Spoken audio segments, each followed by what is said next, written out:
Il est des personnes qui ont appris à connaître l'amour et le pardon de Jésus-Christ et qui désirent sincèrement être des enfants de Dieu.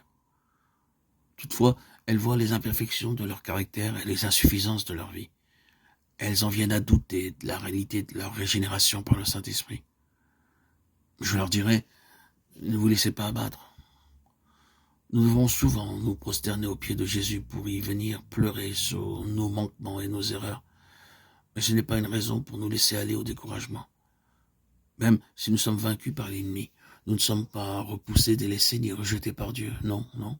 Jésus-Christ est à la droite de Dieu et il intercède en notre faveur. Le disciple bien-aimé disait, je vous écris ces choses afin que vous ne péchiez point.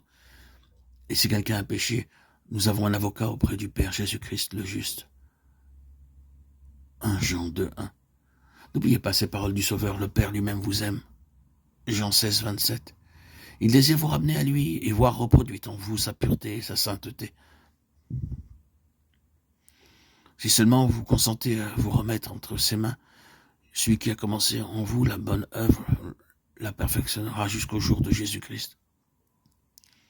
Priez avec plus d'ardeur que votre confiance soit plus implicite. À mesure que nous avons lieu de nous défier de nos propres forces, apprenons à nous confier en celle de notre Rédempteur et nous glorifierons celui qui est notre vie et notre joie. Plus vous vous approcherez de Jésus, plus vous vous rendrez compte de vos lacunes, car votre vision spirituelle sera plus claire.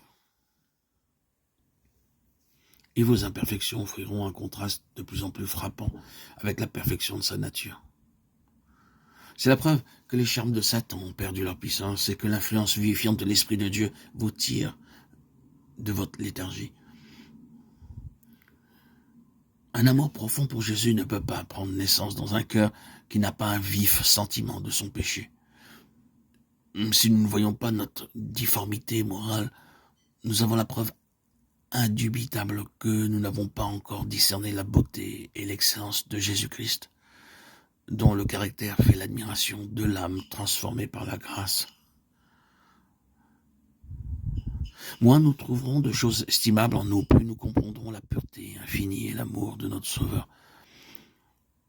La vue de notre nature pécheresse et de notre impuissance nous jette dans les bras de celui qui peut nous pardonner. Et Jésus révèle sa force à l'âme qui le recherche, dans le sentiment de sa faiblesse. Plus la conviction de notre misère nous pousse près de lui et de la parole de Dieu, plus haute est la vision que nous avons de son caractère et plus parfaitement nous réfléchissons son image.